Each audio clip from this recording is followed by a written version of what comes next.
Good afternoon students. तो आज हम जो वीडियो स्टार्ट करेंगे उससे पहले मुझे एक करेक्शन करवाना था। एक स्टूडेंट्स ने मुझे मेरी गलती बताई, तो थैंक्स टू हिम के मैं यहाँ पे ये करेक्शन करवा रही हूँ आपको। ये जो एग्जाम्पल मैंने करवाया था उसमें यहाँ पे मैंने पहले कॉस लिखा था, cos 51। So actually it was not cos, it is actually cot 51। तो ये बस करेक्शन करना था हमें यहाँ पे। तो यहाँ नीचे भी कॉट 51 प्लस कॉस 23 आ जाएगा। सो यहाँ पे कॉट 51 प्लस कॉस 23 ऊपर और नीचे का ये स्टेप सेम हो जाएगा। So we can cancel them और we have got 51 minus cos 23। तो आपको ये थोड़ा फिर से आप स्क्रीनशॉट ले लो, ये आपको थोड़ा करेक्शन है। बस कॉस की जगह पे डिनोमिनेटर पे यहाँ पे कॉट आएगा। तो ये मुझसे गलती हो गई थी। नाउ अब हम नेक्स्ट टॉपिक स्टार्ट करते हैं, that is periodic function on graph. तो पीरियडिक फंक्शन समझने से पहले हम ये समझते हैं कि what is a periodic event. तो पीरियडिक इवेंट मतलब કે આવર્તી ઘટના ગુજરાતીમાં કહીએ તો તમને નામ પરથી જ ખબર પડશે, તમે વાંચ્યું હશે અથવા સાંભળ્યું હશે કે આવર્તી ઘટના એટલે એવી ઘટના કે જે અમુક સ્પેસિફિક ઇન્ટરવલ પછી ફરીથી રિપીટ થાય, બરાબર છે? જેમ કે સૂરજનું ઉગવું, સૂરજનું આથમવું, that is a periodic event. Week પછી દરેક વીક પછી મંડે આવશે, અમુક 7 days પછી ફરી મંડે આવશે, બરાબર છે? પછી બીજી કઈ ઇવેન્ટ છે? Like earth completes its one rotation around the sun approximately 365 days.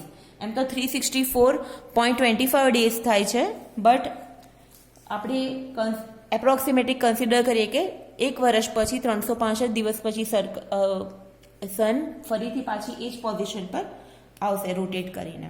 So they all are પીરિયડિક events. ખ્યાલ આવે છે? જેમ કે ક્લોક છે, તો ઇન ક્લોક અમારા જે અવર હેન્ડ એટલે કે hour hand, second hand, minute hand હોય એટલે કે મિનિટનો કાંટો, સેકન્ડનો કાંટો, એ અમુક સ્પેસિફિક ટાઈમ પછી એ પોતાની એ સેમ પોઝિશન પાછી આવે છે. સો દે આર पीरियडिक इवेंट. मतलब कि जो इवेंट कुछ स्पेसिफिक इंटरवल के बाद जो इवेंट रिपीट होती है, सो वो हो जाएगी पीरियडिक इवेंट. तो अब हम पीरियडिक फंक्शन की बात करते हैं पहले. पीरियडिक फंक्शंस એટલે કે આવર્તી વિધેયો. So if for a function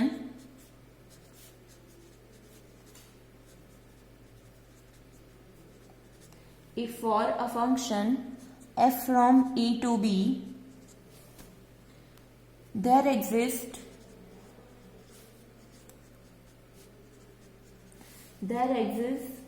a p is greater than 0 such that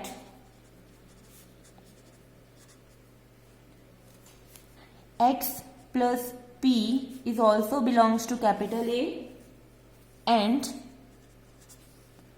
f of x plus p equal to f of x. Then f is called periodic function. Periodic function मैं short में लिख रही हूँ. And p is called a period of f and p is called a period of function f. Okay, अब हम mathematically देख लेते हैं कि कोई एक फंक्शन है f from a to b. a हो जाएगा उसका डोमेन और b हो जाए इसका को डोमेन, मतलब कि प्रदेश અને સહપ્રદેશ. So for some function f from a to b there exists a p greater than 0. ऐसा कोई हमें p a में मिलता है कि such that x plus p is belongs to a. So x plus b भी डोमेन में होना चाहिए. एंड ये मेन कंडीशन है कि f of x plus p equal to f of x. मतलब at the p interval function f will take same value as before. ठीक है ना? पहले एफ एक्स की वैल्यू जो है वो पी इंटरवल के बाद सेम वैल्यू मिलेगी फंक्शन की, तो वो उसको हम बोलेंगे periodic function. So here F is called a periodic function and P is called a period of F. P को क्या बोलते हैं? Period of F. तो एक हम मैथमेटिकल एग्जाम्पल ले लेते हैं कि साइन 2 पाई प्लस थीटा, ठीक है, साइन 2 पाई प्लस थीटा। 2 पाई है तो फंक्शन की वैल्यू चेंज नहीं होगी, so that is sine theta. Now 2 pi plus theta कहाँ पे है, यहाँ पे है 2 पाई, सो 2 पाई प्लस थीटा मतलब फर्स्ट क्वाड्रेंट में, फर्स्ट क्वाड्रेंट में ऑल आर पॉजिटिव, तो ये हो जाएगा sine theta. So sine 2 pi plus theta हमें क्या मिला, मिला हमें साइन थीटा। अब साइन थीटा को हम एफ एक्स से डिनोट, एफ एक्स से रिप्रेजेंट करते हैं, तो हम ऐसे लिख सकते हैं कि f of theta equal to f of theta plus 2 pi. Okay, so f of 2 pi plus theta equal to f of theta. So we can say that कि 2 pi is a function period of this function sine theta. मतलब कि 2 pi interval के बाद sine will take same value, वो तो हमें पता है, ठीक है ना। आपको यूनिट सर्कल तो पता है सबको,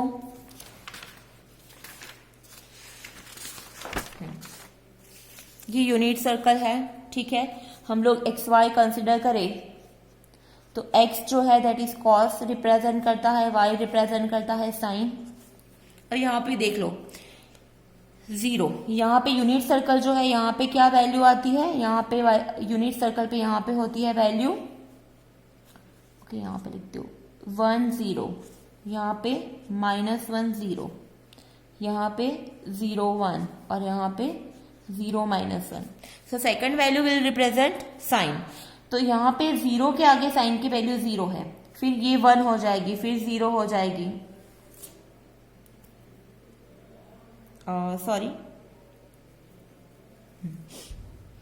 0 का छोड़ दो, यहाँ पे हम 1 लिखते हैं, ठीक है, ठीक है, यहाँ पे 1 वैल्यू है, तो ये जो साइन की वैल्यू जो 1 है,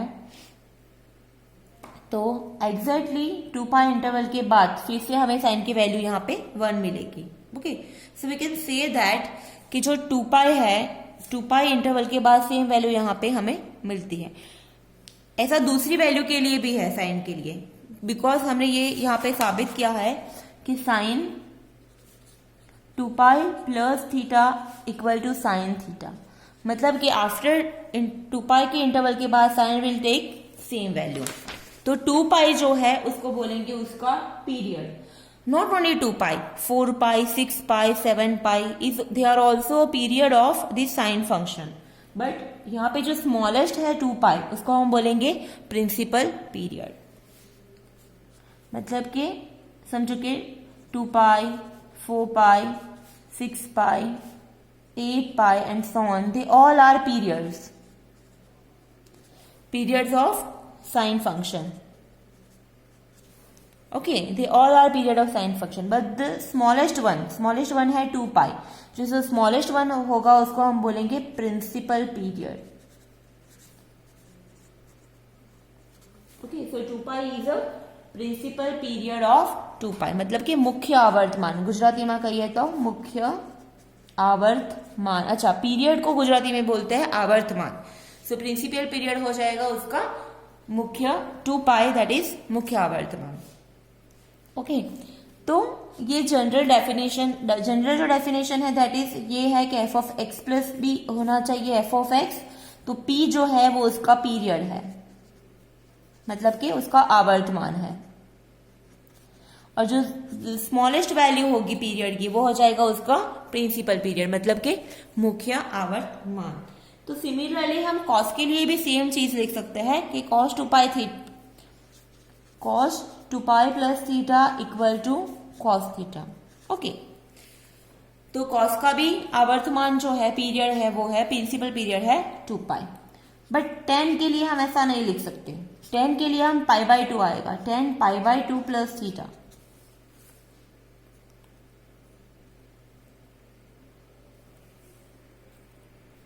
Sorry, not π/2, pi. Sorry, I'm sorry. 10 pi plus theta. So pi है तो फंक्शन की वैल्यू चेंज नहीं होगी, दैट इज tan थीटा, और पाई प्लस थीटा तो थर्ड क्वाड्रेंट है, थर्ड क्वाड्रेंट में tan और cot दोनों पॉजिटिव, ये यहाँ पे पाई है, सो पाई प्लस थीटा मतलब थर्ड क्वाड्रेंट, तो थर्ड क्वाड्रेंट में tan और cot positive, all S T C के नियम अनुसार। तो 10 का जो पीरियड है वो क्या है, पाई है।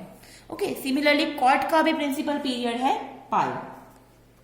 तो हम मतलब के समझो एक सिंपल लाइन में आपको बता दूं, साइन, कॉस, सेक और कॉसेक, ये सभी का प्रिंसिपल जो पीरियड है वो हो जाएगा 2 पाई। Whereas tan और cot का प्रिंसिपल पीरियड जो होगा दैट इज पाई। मतलब कि पाई इंटरवल के बाद tan फंक्शन फिर से वही वैल्यू अटेन करेगा। ओके, सो ये हमें this is all about periodic function. Now अब हम लोग थोड़ी फॉर्मूला देख लेते हैं शॉर्टकट, क्योंकि हमें मेन इसमें इस टाइप के एमसीक्यू काफी आते हैं, तो हम लोग वो देख लेते हैं। यहाँ पे हम फंक्शन लिखते हैं और उसका पीरियड लिखते हैं, मतलब कि आवर्तमान। यहाँ पे उस विधेय लिखेंगे और यहाँ पे उसका आवर्तमान। तो ये फॉर्मूला है, आपको याद रखनी है, ठीक है। तो पहला जो फंक्शन है that is a sine bx plus c plus d। यहां पे ABCD है that is belongs to Q plus. एक कॉमन इंस्ट्रक्शन लिख देते, ABCD belongs to Q plus and x is belongs to R। Okay, तो ये कोई भी रेशनल वैल्यू हो सकती है, ठीक है, ABCD। तो A sine BX plus C plus D का पीरियड क्या हो जाएगा, तो इसका पीरियड होगा, period of the given function is 2 pi upon modulus of B। Similarly A cos BX plus C plus D, उसका भी पीरियड हो जाएगा 2 pi upon modulus of B। Similarly A sec BX plus C plus D का period भी हो जाएगा 2 pi upon modulus B। A cosec BX plus C plus D का period भी हो जाएगा 2 पाई अपॉन मॉड्यूलस B। हमें A C D से कोई लेना देना नहीं है, हमें लेना देना है x के साथ क्या मल्टीप्लाई हुआ है उसके साथ, हमें जो भी है लेना देना है उसके साथ है, ठीक है। तो 2 पाई को हम लोग x के साथ जो भी है नंबर उसको हम मॉड्यूलस वैल्यू लेके उसको डिवाइड कर देंगे, तो उसका मिल जाएगा पीरियड। tan और cot का थोड़ा अलग है, A tan BX plus C plus D। तो tan और cot का जो प्रिंसिपल पीरियड है वो पाई है, तो ये हो जाएगा पाई upon modulus B। Similarly cot का भी same, A cot BX plus C plus D, तो ये हो जाएगा पाई अपॉन मॉड्यूलस ऑफ B। तो ये आपको फॉर्मूला तो सेम है, साइन कॉस सेक कॉसेक की सेम है, tan और cot में बस ऊपर पाई आता है। तो ये है प्रिंसिपल पीरियड फाइंड करने की फॉर्मूला। हम कुछ एग्जांपल्स देखते हैं तो आपको ज्यादा समझ में आएगा। सो पहला है साइन एक्स, ये हम यहाँ पे फंक्शंस लिखेंगे और उसका यहाँ पे पीरियड बताएंगे। इस टाइप के एग्जांपल एमसीक्यू में होते हैं। तो फर्स्ट इज साइन 7x। तो हमें x के साथ क्या साइन है तो ऊपर आएगा 2 पाई, और x के साथ मल्टीप्लाई हुआ है 7, तो modulus of 7। So answer is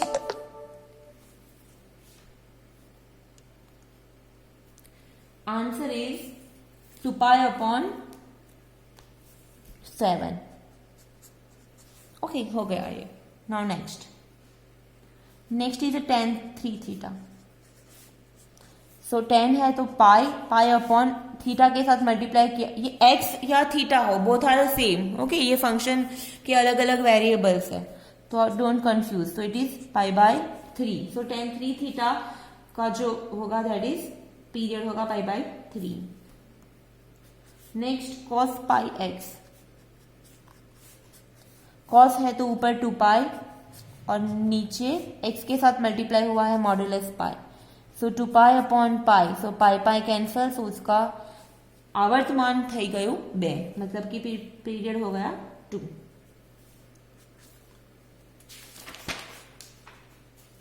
next cosec 2/3x - 7। Okay, तो हमें ये x, ये 7, चलो यहाँ पे +3 कर देते हैं। तो हमें ये 7 और 3 से लेना देना है नहीं, x के साथ क्या है वो हमें यहाँ पे देखना है। कॉसेक है तो ऊपर 2π और x के साथ मल्टीप्लाई हुआ है 2/3, सो 2/3 को मॉड्यूलस ले लो, 3 ऊपर चला जाएगा तो 6π/2, सॉरी 2 कैंसिल हो जाएगा, सो आंसर इज 3π। तो कॉसेक 2/3x - 7 + 3 का पीरियड है 3π। Now next 2/3 10 3x - 5 + 7। ओके, तो यहाँ पे 2/3 है, 5 है, 7 है, तो इस यहाँ पे हमें बस देखना है यहाँ पे क्या है 3x। तो 10 है तो ऊपर पाई और नीचे x के साथ मल्टीप्लाई हुआ है 3, सो आंसर इज π/3। सो कोई कंफ्यूजन जैसा है नहीं, एकदम इजी एग्जांपल है।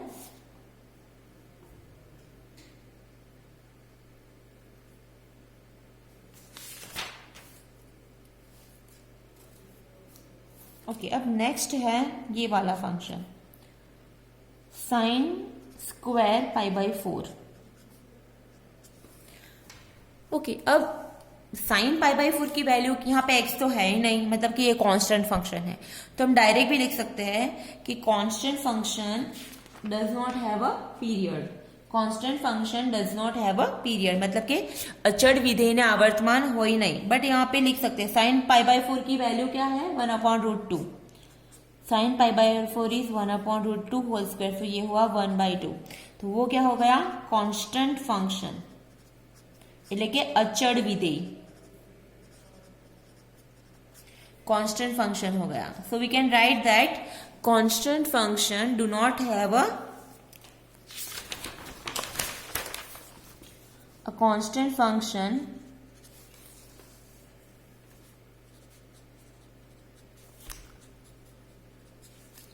does not have a period, does not have a period, मतलब કે અચળ વિધેયને આવર્તમાન હોતું નથી।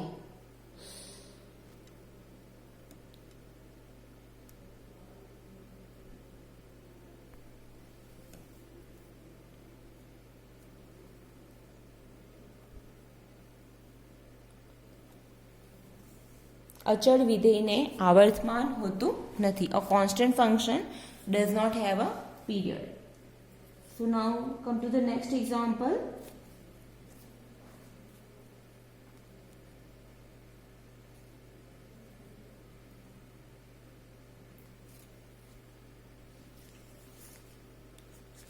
Three by 4 sine 15/32 x - 9। तो साइन फंक्शन है तो ऊपर आएगा 2π, नीचे मॉडुलस में x के साथ multiply 15/32, so 2π × 32 divide by 15, so ये हो जाएगा 64π/15। So it is the period of this